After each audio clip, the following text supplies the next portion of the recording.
is wrong with this generation? This new Gen Z, this new Gen Alpha, they got attitudes, they're rude, they're lazy, they're blah, blah, blah, blah, blah. Who raised them? Who raised these kids? Please, let me know. Was they raised by air?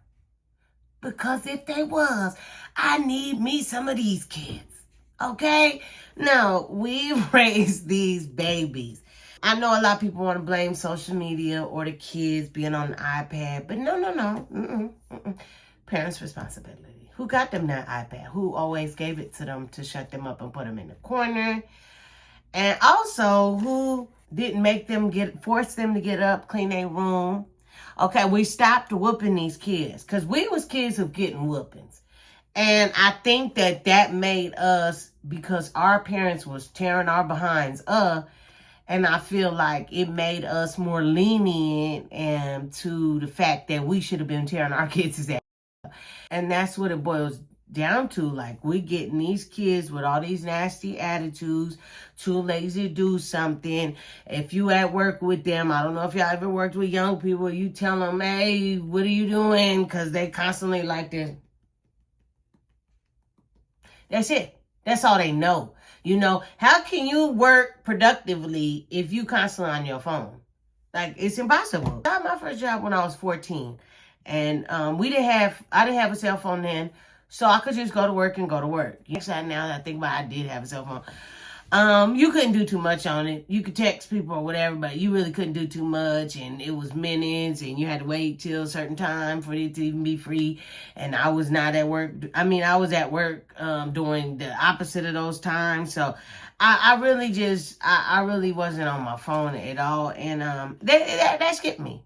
That skipped me. Other than doing YouTube and posting other places, now I did have a MySpace, Facebook, and Instagram, but my friends made it for me because they knew that I wasn't going to make them, and they was like, this is the new thing, get on it, come on, and if you're not going to get on it, we going to make it for you. So that's pretty much what really happened. And so over the years, I'd added a couple things, but I really wasn't one of those. I didn't get caught up in that, and I'm kind of glad I didn't, because it almost seems like it got people brainwashed into thinking that that's the only way. And like, even when you go on vacation or anywhere, you'll see people constantly keep pulling out their phone. I had actually went on a vacation to Santa Cruz with one of my best friends, and the entire time she kept pulling out the phone. She kept pulling it out. Come on, let's pose for a picture. Let's do this, let's do that. Or she would just own it, and I look up and I'm in the background.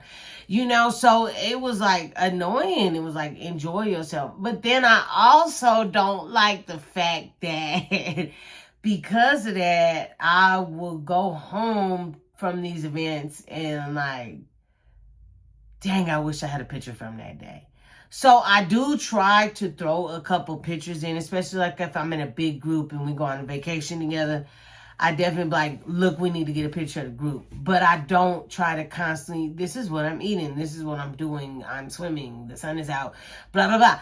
I don't try to do that. I enjoy the trip. I enjoy my time away. I've always been one of them people, and I always, when I go on vacation, I always choose a place where the beach is at. And when I'm at the beach, I'm only focused on that beach.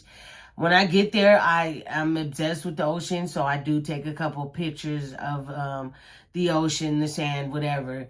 But after that, I throw that phone away. I throw that phone down, and I'm out, okay? I'm in that water. I'm in that sand. I'm enjoying it. Absolutely love the beach. And I feel like I get my special time with God one-on-one, because this is where he said, water stop, land start, you know? So I love it. It's not man-made in any way, shape, or form. It is purely God. Even my most recent times to the beach, I seen kids under an umbrella with an iPad sit up on the towel. What kid doesn't want to play in that sand, make a sandcastle, run in the waves? What kid doesn't want to do that?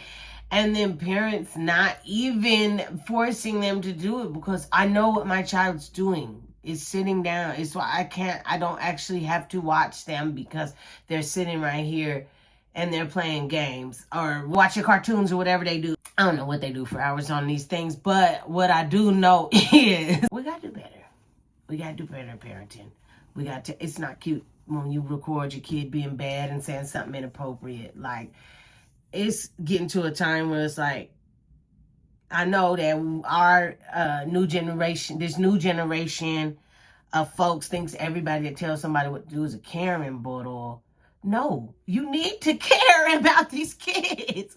Tell them no. Tell them that's not appropriate. Tell them, hey, don't you be over there cussing. You know, and I get it. People don't want to whip their kids anymore. They're scared to go to jail. And so I don't suggest it. I know that parents ain't going to, because they're scared of the police. And I get that, because you could go to jail for that. But at the same time, like, you know, before you be mad at these kids for being the way that they turned out, please, let's look in the mirror and blame ourselves first, because it takes a community. And we have been falling off as a community. So, and then also there's no respect. There's no respect. So I was driving, and it was like a capital T. So I was driving on the top part, and there's a street that, like, you know, intersects to that. And so, but it's like a dead end. So anyway, so a little boy on a scooter, he comes up that street, and then he like turns. He doesn't look, and there's a car there. Now, the blessing of it was he was slowed down to be on his phone, so he wasn't close enough to hit the boy, but it was a close call. And, you know, my heart was like, oh my gosh, because he was on like 9, 10, 11 at the oldest. And I'm like, hey, baby, be careful. You got to look both ways. And he was like, shut up, B. And I'm like, dude, like, my nurtured motherly instinct just came over me, and I almost had a whole panic attack seeing something happen that didn't in my head. And that was what he wanted to say. Like, I guess millennials was the last generation of respect for elder people, because we would never, like, we was the type, we'd be like, whatever. When she went away, we wouldn't say it loud to her face, because we was some bad kids too, because remember, we the ones that raised these next generation, but we didn't do it to their face. We had respect. These kids don't have respect for elder people, adults in general. They just don't. And another thing that parents do is be like, don't say nothing to my kid. But back in our day, like, there was plenty of people in my church, my mama's friends, aunties, that were allowed to give us a spanking if we needed it. Like, yeah, 100%. No ifs, ands, and buts about it. And we couldn't even go and, like, tell our mom, like, hey, mama, we got a whooping because of, you know, whatever. Her thing, well, you shouldn't have did what you did. Didn't even ask what it was. She just knew we was in the wrong. And that's old school. And I feel like we need to get back to that a little bit, just a little bit. I'm not saying of the kids, but what I'm saying is we do need to start putting these kids back in their place, because they are children and they need to be put in their place.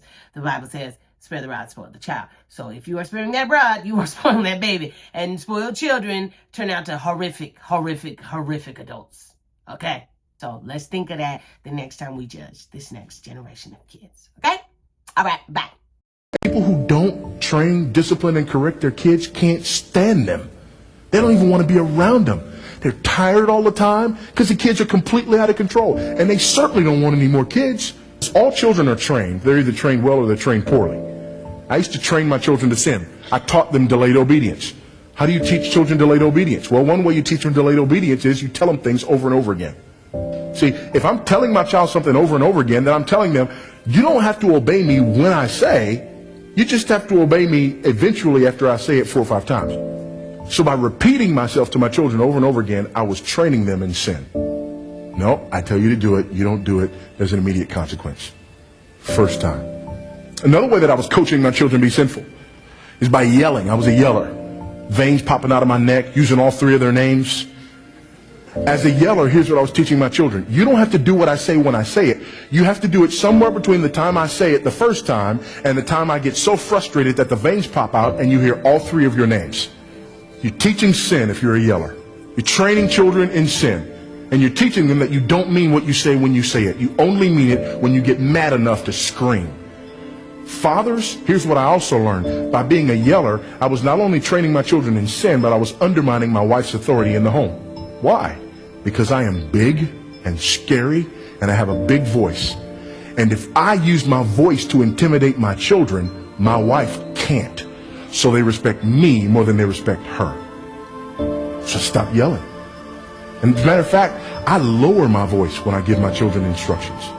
I don't want them to obey me because I yell. I want them to obey me because I'm dad. You hearing this, folks?